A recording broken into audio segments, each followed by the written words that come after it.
Another episode of Science into Another World News.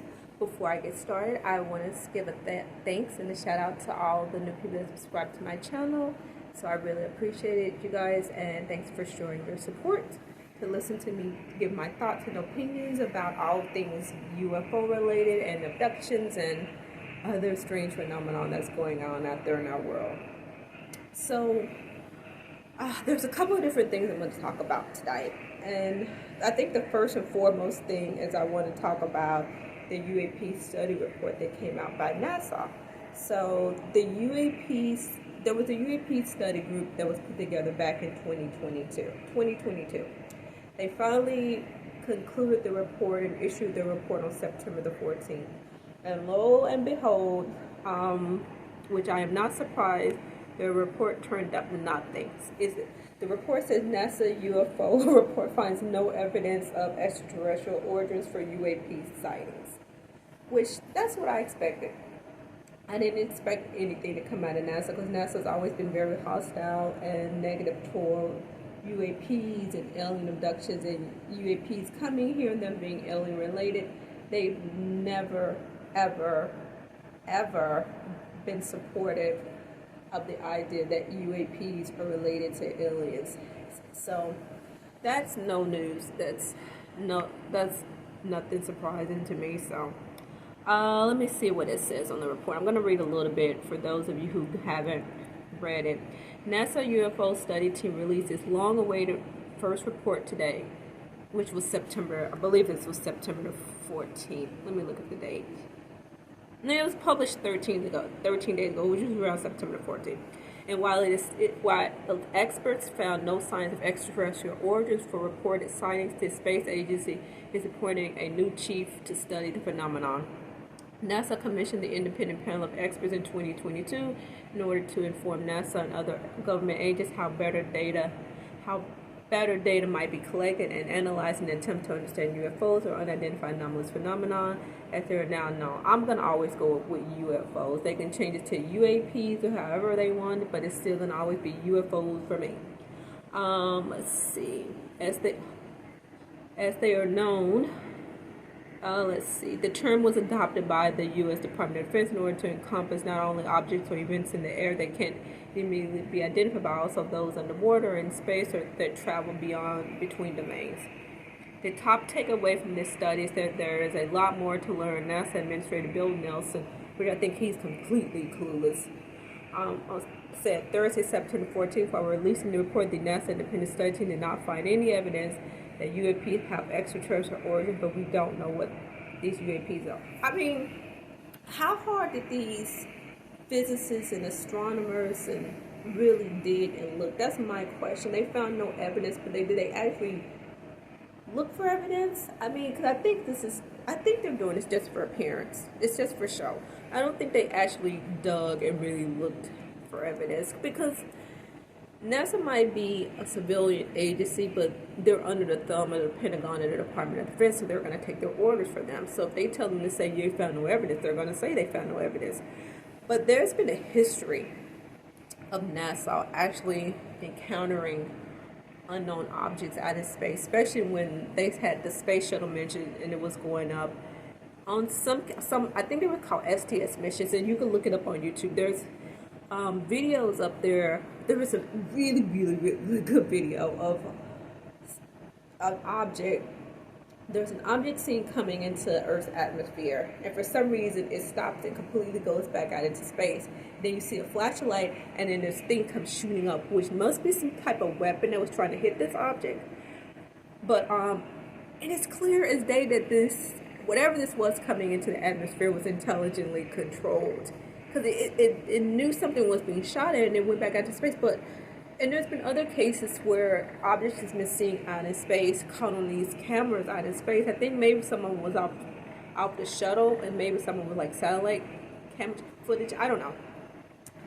But these objects have been caught on these cameras out in space. And of course, NASA excuses are always their ice crystal, ice particles from the shuttle, whatever. That's what their excuses is, always ice particles, and that's what they've always gone to. It's always very ice particles. But like I say, so there's a history of it. There was another term they used for what they encountered in space. I think it was called fast walkers. Um, and I'm gonna play a clip of somebody who worked for NASA. Well, they didn't work. She didn't work for NASA. She worked for Philco 4, which is a private contractor that worked for NASA. Her name is Donna Hare, and some of you guys might know about her. She worked for Philco 4. I want to say between the 60s and the 70s, maybe into the 80s. And she talked about what she encountered when she worked at NASA. So let me find it. And then I'll play it for you. I'm going to read a little bit. So, where is it?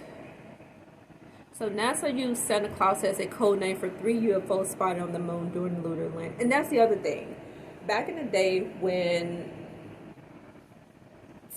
NASA was going into space regularly, whatever, when they started having their various missions, going to the moon and going into space and everything, and it was weirdness going on, like really strange talk where there'd be the people in Space Command or whatever in NASA in the headquarters, and they'll be talking to the astronauts, and they'll say something weird, like they're seeing something out here in space, and they will switch the channels to some kind of private channel, so the public could hear what they were saying. And that was a constant or whatever. And there's something, I can't remember what it is, but there's a recording out there where the astronauts are talking and they say something about Santa Claus or whatever, and then NASA switched the channel to like a private channel where the public can't hear.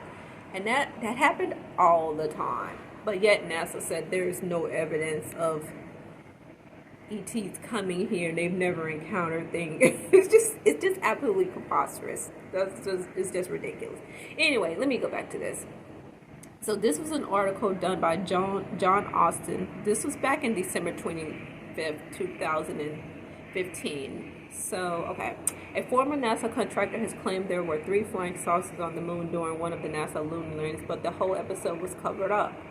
Donna Hare claims to have worked for a computer and engineering contractor, Philco 4, during the early 70s in NASA's photo lab on and off the site of the group's HQ. Ms. Hare claims to have had a high level of security clearance and was able to access parts of the building known as Building 8, which gave her contact with a series of high-ranking officials who leaked her information in secret cover over lunch. She claims in a video testimony to have learned NASA officials who wanted to speak out about the existence of UFOs were threatened with the loss of their pensions and forced to sign gagging orders.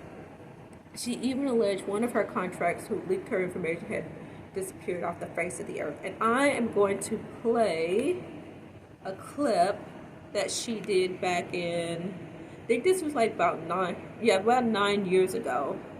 She was part of the Disclosure Project Witness that, hold on, where is it?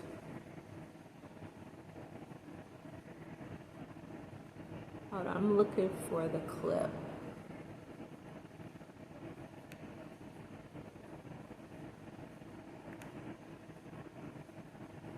Okay, so yeah, she was part of the Disclosure Partners Witness that Dr. Stephen Gurr had put on. He had some amazing people on speaking during that time, about 9 years ago in Washington, D.C. It was like former military people who had encountered stuff, people who worked in the airline industry and stuff, who counted stuff on radar. So I am going to, it's like a 9-minute clip, so I'm going to play it for you. I'm just going to show it from my computer because I don't have like all that editing stuff.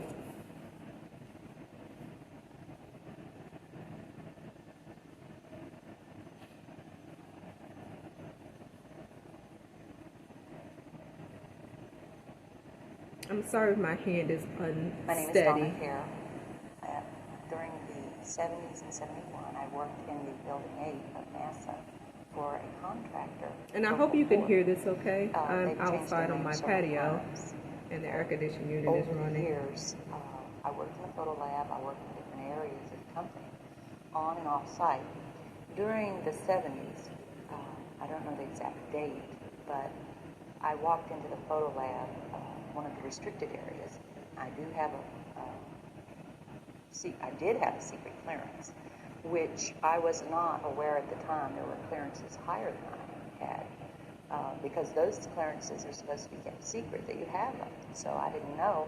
I thought I had the top clearance. I walked into a restricted area, which was not my company. It was the NASA Photo Lab. And there they developed the film from the moon and satellite pictures, everything that's done by NASA.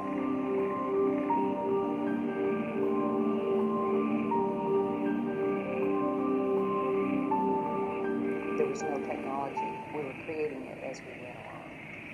This day, that particular day, I walked into the photo lab in the restricted area, and this was between missions. One of the gentlemen I had been friends with, and I still talk to occasionally, he pointed my attention to one area of this mosaic. It was one panel of a mosaic, which are several panels put together to form a larger picture. And these were either, I believe they were satellite pictures. I'm not sure. They were aerial, looking down. And I said, this is really interesting. He explained everything. And then he, with a smile on his face, he said, look over there. And I looked, and in one of the photo panels, I saw a round white dot. And at the time, it was very crisp, very sharp lines on it. And I said to him, what is that? Is that a dot on the emulsion? And then he's grinning, and he says, dots on the emulsion don't leave round shadows on the ground. And there was a round shadow at the right angle, at the correct angle, the sun shining on the trees. I saw pine trees. I didn't see a coastline. I don't know where this was. But I looked at him, and I was pretty startled because I'd worked out there several years and never seen anything like this, never heard of anything like this. And I said, is this a UFO? And he's smiling at me, and he says, I can't tell you that. I can't tell you that. What I knew he meant was, it was, but he couldn't tell me. So I said, what are you going to do with this information? And he said, well, we always have to airbrush them out before we sell them to the public. And I was just amazed that they had a protocol in place for getting rid of UFO pictures. So as a precaution, they were put in quarantine for a little while. This particular man was in quarantine with them and was part of their briefing. He said that a lot of them talked about their experiences seeing these craft follow them. I believe there was 3 on the moon when they landed. And I think, and this is the best of my memory, that the code word was Santa Claus for these craft. And then some that wanted to talk were threatened. If they talked, they'd sign papers not to talk. They would have their retirements taken away. I was just overwhelmed with that piece of information because I started asking questions.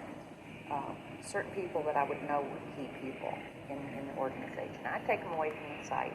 We'd go to lunch, and I'd talk to them. And alone, they would tell me things, and then swear if I ever said they said it, they would say I was lying. One gentleman that I knew very well was in quarantine with some of the astronauts. He said just about every one of them has seen things when they went to the moon that were, and in fact, one said that they were there. The craft were on the moon at that time. And this man has disappeared off the face of the earth. I've tried to find him, but I have his name. I'm sure he can find him. But a lot of the astronauts are told to keep it quiet, and they're good Americans too. I mean, it comes under the guise of national security.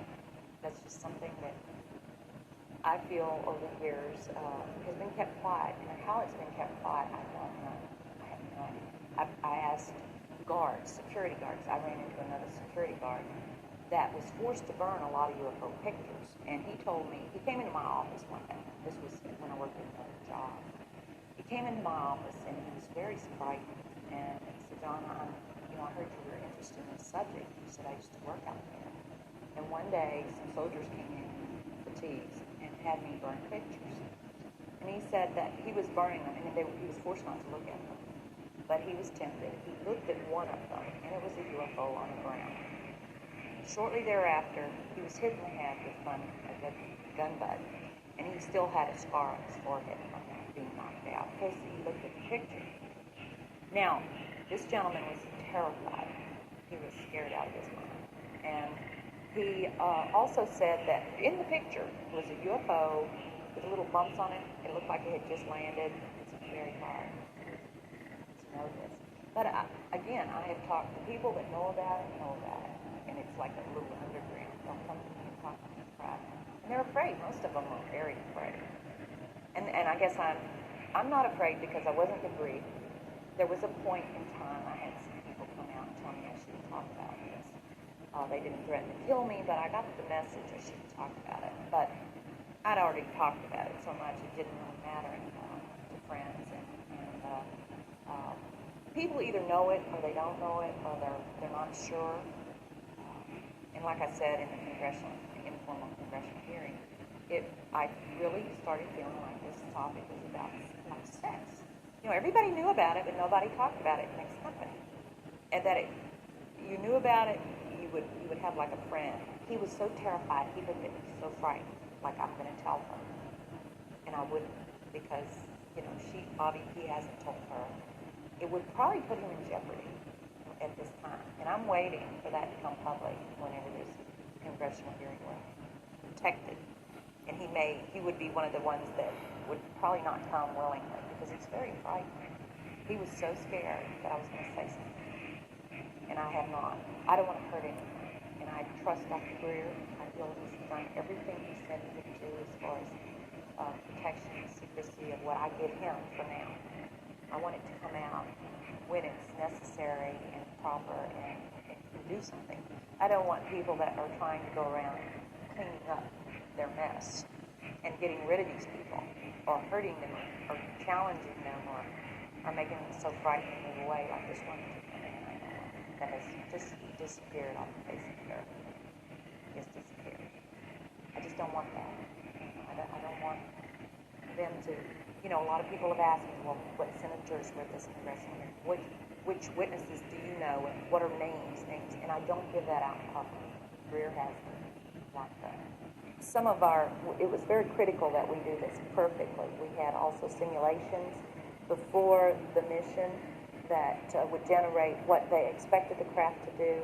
The lights would, on the 10 by 20 foot screen in the control center, they would have these projected up there, and a light would go off, going the pathway of the different. This is really one continual line, but it's done on different scales that we had to do. The light would continue on, and if the light varied, which represented real-time information coming back from the spacecraft, one of the things that I'm upset about is that good people are forced to do illegal things. And I believe that this information should be given to the American public. That's just something that I feel over the years has been kept quiet. Walked over to one side of the lab and he said, by the way, we've discovered a base on the back side of the moon. And I said, whose? What do you mean, whose? He said, yes, we've discovered a base on the back side of the moon. And at that point, I became frightened and I was a little terrified, thinking to myself that if anybody walks in the room now, I know we're in jeopardy. All right, you guys, that's it. That is what happened to people who work for NASA, and if they talk about what they've seen in space or like what she encountered, people who work in the photo labs there who saw images of UFOs in these pictures, they would whitewash them out. And if they talked about it, they would get hit in the head with a butt of a gun, like the guy that happened to her friend. So yeah.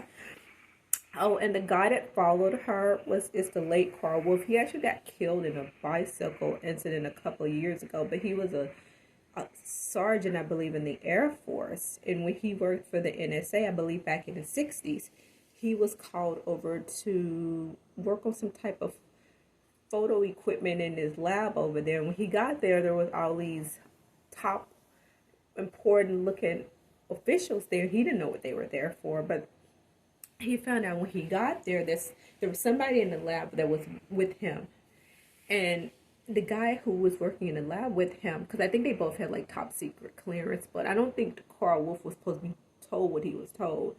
And the guy in the lab had told him, by the way, we discovered a base on the back of the moon. And Carl was like, whose base? And he was like, it's a base on the backside of the moon. Obviously, it wasn't human. At that time, he said he became afraid because he knew he wasn't supposed to be told about that because he didn't have the clearance to know that. But yeah, I remember he said he went home. That's what he said in the clip, that he went home. And each day he went to see the news and was hoping, okay, they were going to make the announcement that they discovered a base on the backside of the moon. Well, of course they didn't announce that. But he said that for what he was told, the images were perfectly clear. I mean, clear, clear, clear. He said they had the technology back then to be able to read a license plate off somebody's car from a satellite they have in space.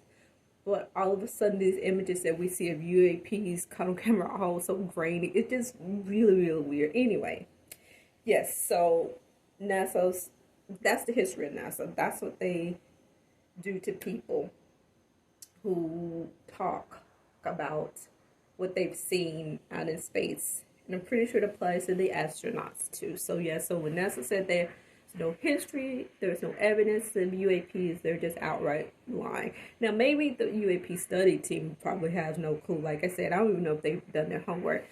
It's just, and maybe they were just told to do the least amount of work as possible, because you just have to wonder. Astronauts and physicists are really out looking for ETs out in space. They're doing their other thing. They're looking at anomalies in space and black holes and quasars and wormholes and trying to determine how the galaxy expanding and string theory and all that kind of stuff. But still, if you're a UAP study group and you want to find out if UAPs that are coming here are ETs, do your homework. There's so much information out there. There's books out there. There's documentaries. Talk to some people who've been abducted, which I know they're not going to touch that subject. They definitely don't want to touch that subject. But I'm saying, if you really, really want to know, if you're a true UAP study group, you want to get down and dirty and talk to like people who've been abducted. So it's like Travis Walton, the 3 gentlemen that was involved in the Allagash abduction, the 2 brothers and the friend, the Pascagoula incident. There's so many people out there who had abduction experience. And there's documentaries of the witnesses who was witness to Roswell and what they experienced, and you had the Aztec crash. Then you read Jacques Vallée's book, Trinity, The Best Kept Secret. And then you had the what was the other one? The Cape Girardeau crash that happened in 1941. Then you had the Cayman Airways. There's so much evidence out there. There's so many documentaries. Like I said, if they really, really, really want to dig, they really, really want to understand what's going on, that's what they would do. They would go to some of the conferences like I've gone to. I used to go to the International UFO Congress in Arizona, which was a wonderful congress. But yeah, go to some of those conferences, talk to people if they really, really want to know what's going on. But like I said, I don't think they really want to know what's going on. It's just the front. And the other thing, Bill Nelson, the administrator of NASA, was talking about transparency and all that kind of stuff. But yet, they were talking about transparency, but they wouldn't give the name of the new liaison. Well, let me see where it is on here. There's a new guy that took over part of NASA. Let's see if I can find it on here.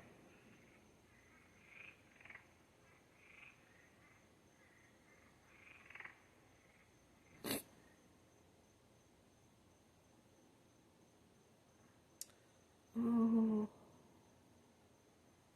I can't think of his name. I thought it was on this report.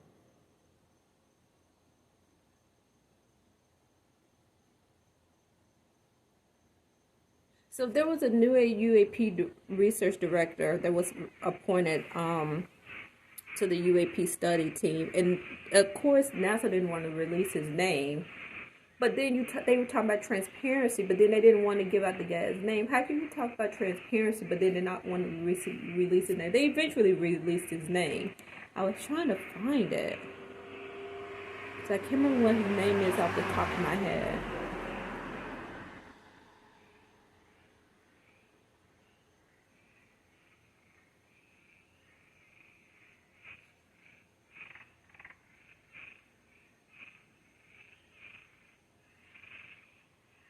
I don't know. I thought I was on a page where it said his name, but I don't see it on here. Anyway, they end up eventually releasing his name. but yet they talk about transparency but keep his name a secret. It's absolutely ridiculous. So yeah, that's my thoughts. That's my little history of NASA. I just don't believe anything that comes out of their mouth when it comes to UAPs, UFOs, whatever. They just doing this for appearance. They're not gonna really do any work behind it or trying to get to the bottom of. Like I said, because they have a history of it. I think they already know. Donna Hare said it in the video that when those images used to come in from the satellite, they used to whitewash the images of the UFOs. So they know. Somebody in NASA knows. Maybe Bill Nelson doesn't know, but somebody in NASA knows. So yeah, that's my thoughts, my little 2 cents on it.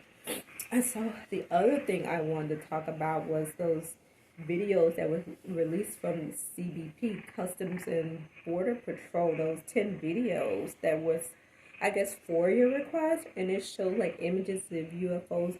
If you haven't guys watched it, you can go to the CBP website, and I haven't watched all the videos. I think I watched one, the first video, second, and then I watched the 10th video, which the 10th video is really good. You see this object, and it comes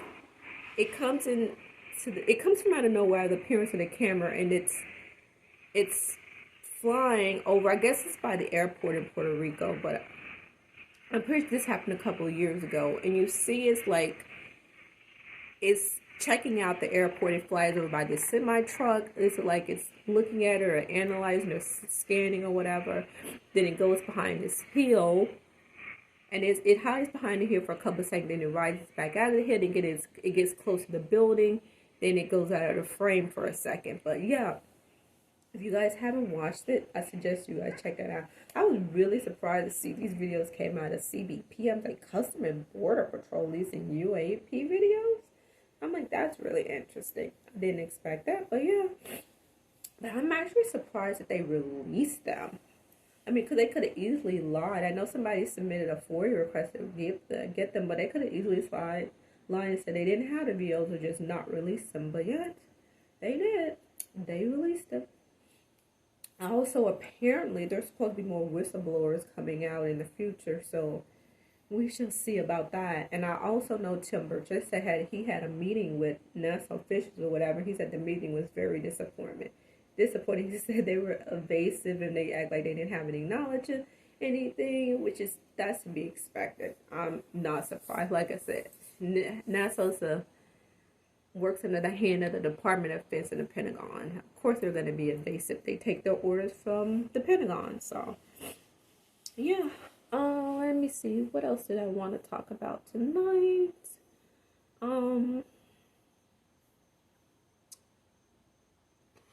Let me see. I think that's about it. I will finish, though, the night off with a nice bedtime story from my book by Varla Ventura, Fairies, Pukas, and Changelings. And I don't know if you guys can hear like the frogs and crickets out. It just stormed here in Orlando, and it was like a really good storm. And usually after it rains, you can hear like the frogs come out making all their little froggy noise. So, what I'm going to talk about,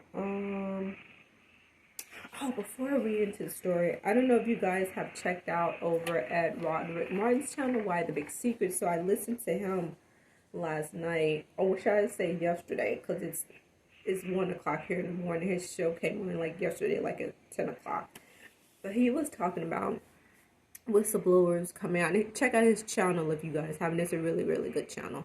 But he was talking about the whistleblowers coming out and how probably nothing's going to change. It's probably ain't going to change because the secret keepers have always, it's like chess for them. They've always been like 2 or 3 moves ahead of us.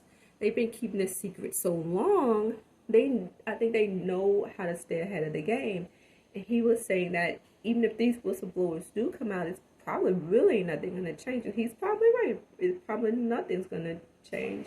Would I like for something to change? Yes. Would I like for us to get some transparency? Would I like for some type of official disclosure? Yes. But of course, we know that's not going to happen. It's not going to happen without a fight. These people have been maintaining this secret for decades, and they're just not going to come clean with it anytime soon.